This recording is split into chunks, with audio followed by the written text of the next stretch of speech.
আমার খুব পছন্দের একটা জিনিস অর্ডার করেছিলাম অনলাইন থেকে। তো আজকে আমি আমার পছন্দের জিনিসটা আমার হাতে পেয়ে গিয়েছি। আরকে রয়্যাল মার্ট থেকে আমি একটি কম্বো নিয়েছিলাম, আর এই কম্বোটার মধ্যে ছিল চিংড়ি বালাচাও আর মাংসের আচার।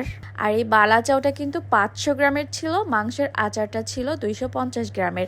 এই দুইটা একটা কম্বো প্যাক হিসেবে ছিল। আরও তাদের অনেক অনেক কম্বো রয়েছে, অনেক ধরনের আচারও রয়েছে। আমি শুধু বালাচাও আর মাংসের আচারটাই নিয়েছি।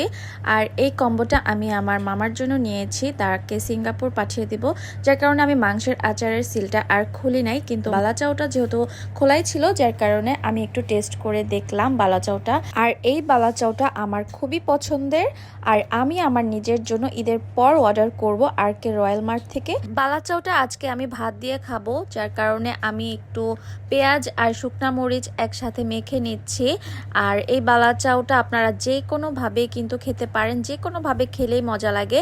এটা শুধু শুধু খাওয়া যায় চানাচুরের মতো। এটা আমার কাছে বেশি ইউনিক লেগেছে। আপনারা টেস্ট না করলে অবশ্য বুঝতে পারবেন না এই বালাচাওটা আসলে কত মজা। আর এই বালাচাওটার ভিতরে কিন্তু পেঁয়াজ, রসুন, অনেক ধরনের স্পাইসি অ্যাড করা হয়েছে, যার কারণে খেতে অনেক বেশি টেস্টি লাগে। তো এখন আমি ভাত দিয়ে এটা ট্রাই করব। আর আমার সাথে নিয়েছিলাম একটা পেঁয়াজু। অনেস্টলি একটা রিভিউ দিচ্ছি, এই বালাচাওটা আসলেই অনেক বেশি মজাদার ছিল। আপনারা যারা এখনও ট্রাই করেনি তারা অবশ্যই আরকে রয়্যাল মার্ট থেকে অর্ডার করে ট্রাই করবেন, আপনাদের কাছেও অনেক বেশি ভালো লাগবে।